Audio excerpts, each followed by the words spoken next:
안녕하십니까. 거짓과 진실의 우종찬 기자입니다.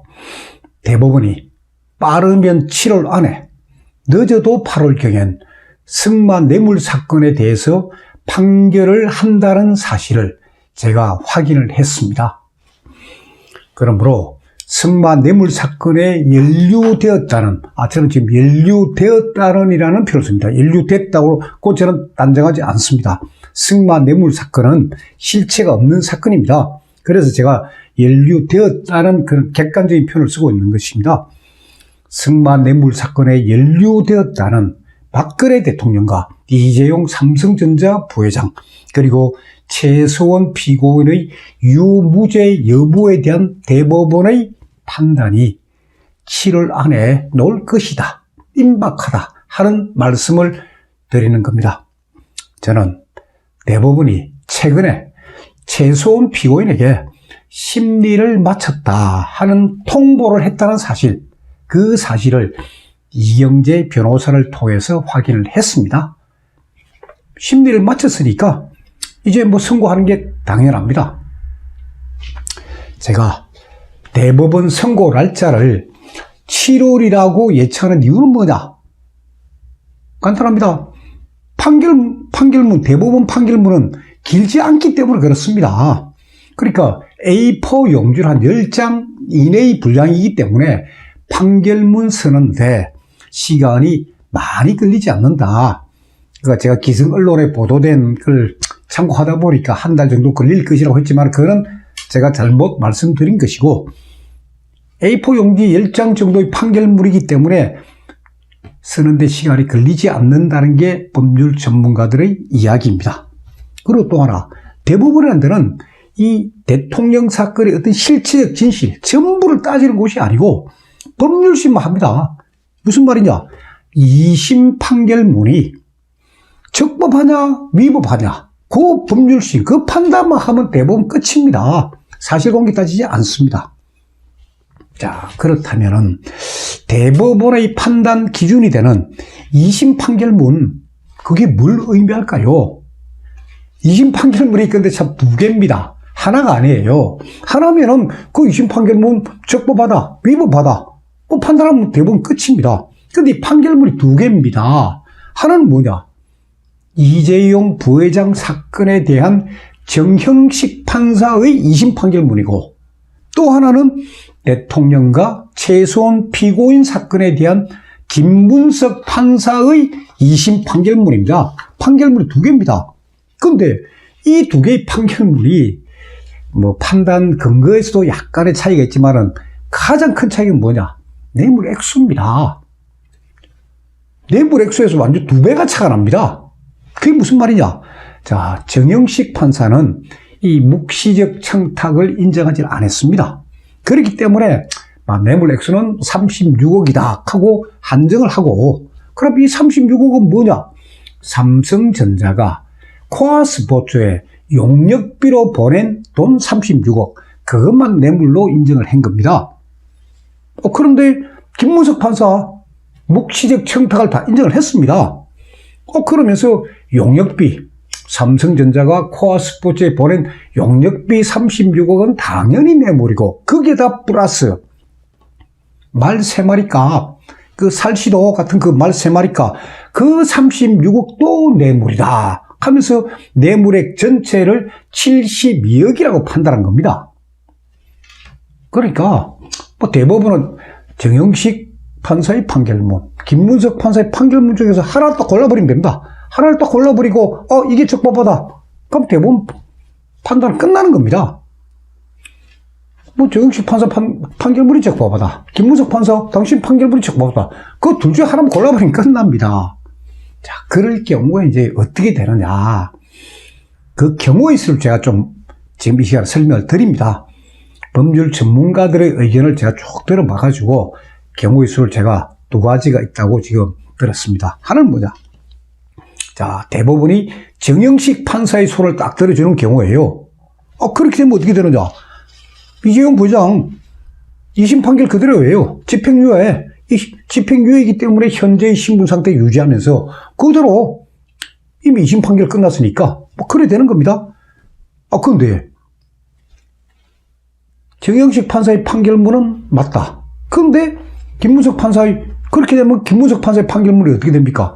틀렸다고 되지 않습니까? 잘못됐다. 그럼 어떻게 됩니까? 대통령 사건은 파기환송이 되는 겁니다. 그러니까 뇌물 액수를 36억이 맞지 70억이 아니다. 그래서 다시 재판해라. 해가지고 이게 대통령 사건은 파기환송되는 겁니다. 대통령도 그렇고 최소한 피고인도 그렇고. 자, 뇌물 액수가 줄지만은 절반으로 줄긴 했지만은 그러나 36억이란 뇌물 액수 때문에 징역 25년이라는 이 선고에는 크게 영향을 못 줍니다. 한 몇 년 깎일지는 몰라도. 그러나 대통령 사건을 다시 재판해라 라는 판결이 나오면, 그런 결정이 나오면 국민들이 어떻게 생각하겠어요? 아니, 대통령 사건 다 재판이 끝난 줄 알고 있는데 다시 재판하라? 뭐 좀 이상하다. 국민들이 좀 의아스럽게 생각할 거예요. 그래서 이 첫 번째 경우의 수, 그러니까 정영식 판사의 손을 들어줄 경우의 수에 대해서 대부분의 법률 전문가들은 가능성이 희박하다 하는 의견입니다. 뭐 그럴 수밖에 없죠. 저 보세요. 문재인 정권, 그리고 김명수 원장 체제의 대법원이 아니 박근혜 대통령에게 중형을 선고했으면 했지 감형할 가능성이 있겠습니까? 절대 아닙니다. 그리고 문재인 정권 들어와가지고 대법관 중에 상당수를 8명 정도를 완전히 새로 임명했습니다. 그 사람들이 누굽니까? 좌파 성향의 국제인권법 연구회 출신들의 판사들입니다. 그 판사들 대법관으로 인정을 해놨습니다. 그런 대법관들이 과연 박근혜 대통령에게 다시 재판하라는 그런 유리한 선고를 하겠습니까? 그러니까 이건 아니다. 그러면 어떻게 되느냐? 그러면 대법원은 결국 김문석 판사, 당신 판결이 맞다 할 가능성이 제일 높은 거예요. 그럼 어떻게 됩니까? 이제 이재용 부회장이 아주 곤란한 지경에 빠집니다. 이재용 부회장 사건 다시 재판하게 되는 거예요. 그러니까 김문석 판사의 판결이 맞다고 하면은 이재용 부회장 사건은 파기환송돼서 2심에서 다시 재판해라. 즉 뇌물액이 36억이 아니고 72억이니까 다시 재판해라. 그렇게 되면 이재용 부회장 수감될 가능성도 있는 겁니다. 자, 지금 돌아가는 판사를 한번 가만 보십시오. 박근혜 대통령에게 중형을 선고하고, 그리고 동시에 이재용 부회장에게도 중형을 선고해서 수감시켜야 한다는 게 누구 생각입니까? 윤석열 검사 생각이고 한동훈 검사 생각 아닙니까? 지금 보세요. 한동훈 검사가 지금 또 삼바 수사, 삼성 바이오로직스 분식 회계 사건 수사 지금 또 계속하고 있는 이유가 뭡니까? 그런데 만약에 대법원에서 이재용 부회장 파기환송하고 다시 재판해가지고 뇌물 액수를 촥 올려버렸다? 그러면은 대한민국 국민들이 어떻게 생각하겠어요? 그래도 남아있는 대한민국 경제를 살릴 유일한 그래도 이 기업이 삼성전자인데 이 삼성전자가 이재용 부회장 때문에 또 타격을 입을 것이다 하는 생각 들 것이고, 또 그동안에 문재인 대통령 삼성도 자주 방문하고 또 해외에서 만났을 때도 이재용 부회장하고 악수하고, 그럼 그건 뭐냐 이거죠. 마치 지금 이 정권이 그래도 대한민국 경제를 살리기 위해서 이재용 부회장한테 나름대로 참 잘해주고 있는데 다시 재판해서 감옥 보낸다? 그러면 국민들도 아마 놀랄 거예요.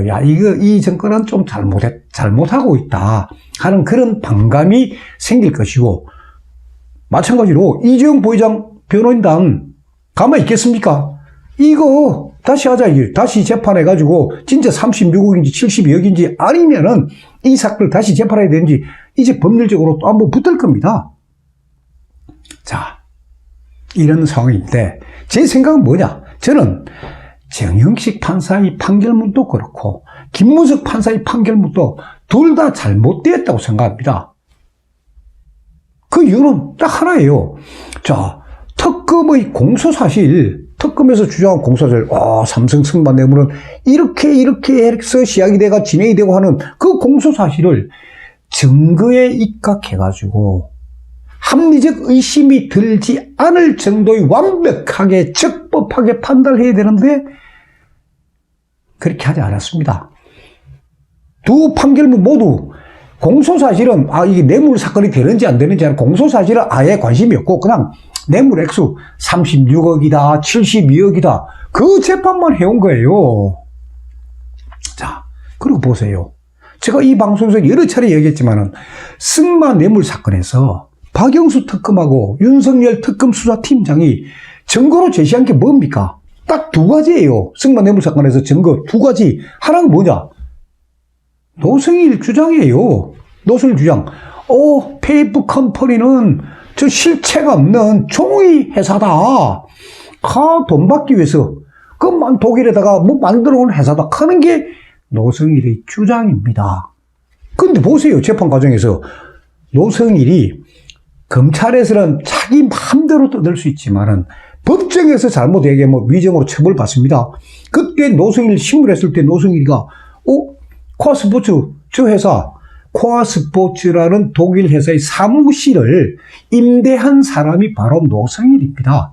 독일에 있는 한국 부동산 중개업소를 통해 가지고 자기가 그 사무실을 임대했다고 자기 스스로 다 밝힌 거예요.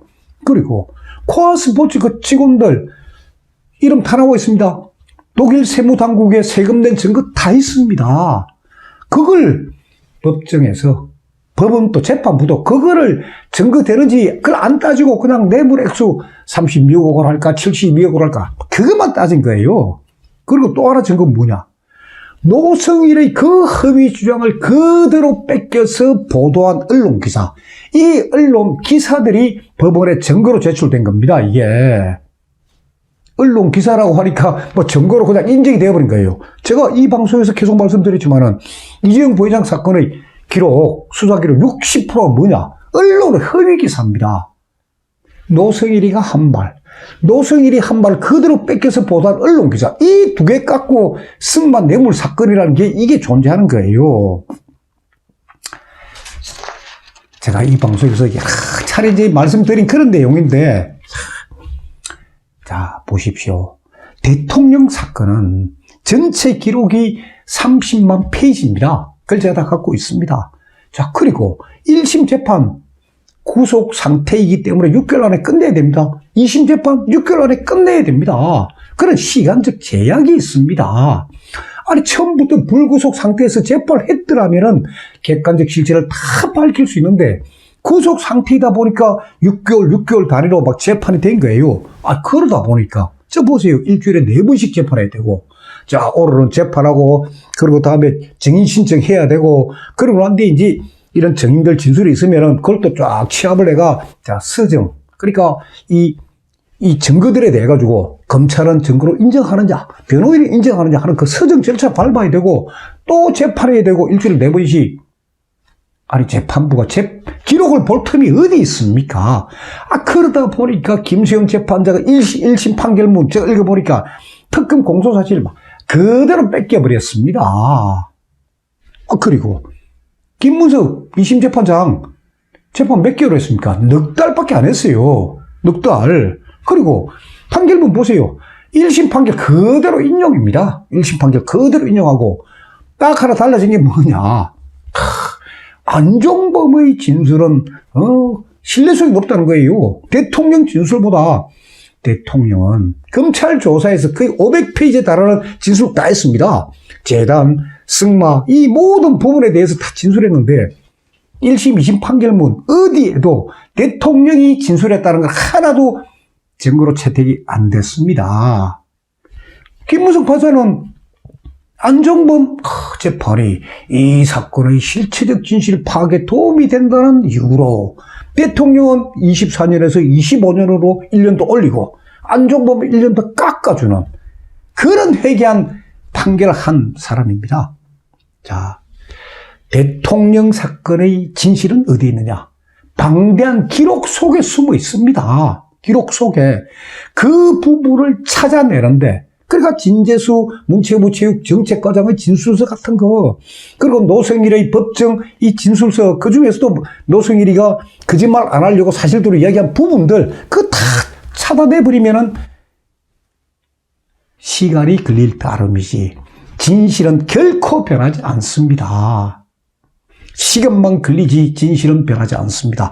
그렇기 때문에 저는 대법원이 이번 7월달 선고에서 박근혜 대통령 사건과 이재용 부회장 사건 둘 다를 동시에 직권으로 파기환송해달라. 그래서 다시 재판하도록 하는 게 가장 현명하고 가장 합리적이며 가장 적법한 판결이라고 저는 그렇게 생각을 합니다.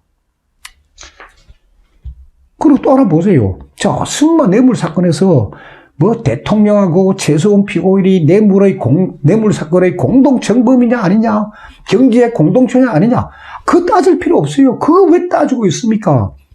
승마 뇌물 사건 자체가 실체가 존재하지 않는 사건이에요.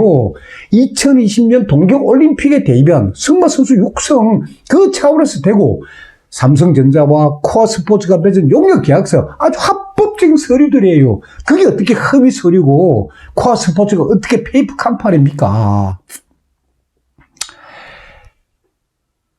증거에 입각해서 사실관계를 따지자 하는 게 그게 제 주장입니다. 그렇지 않고 만약에 대법원이 이번 7월달 선고에서 김문석 판사의 손을 들어줬다. 그러니까 대통령은 징역 25년형 확정하고, 이재용 부회장, 당신 뇌물액수 36억 아니야? 72억이야? 다시 재판해. 당신 다시 감옥에 갈 가능성이 있어. 라고 한다면, 대한민국 법원은 제가 볼 때 치욕의 법정으로 기록이 될 겁니다. 그리고 양심이 있는 대법관이라면 소수 의견을 남기는 방식으로 정을 할 것입니다.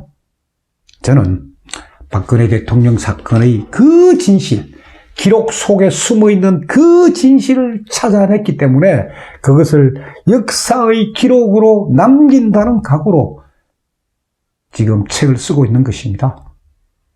다음 시간에 계속하겠습니다. 감사합니다.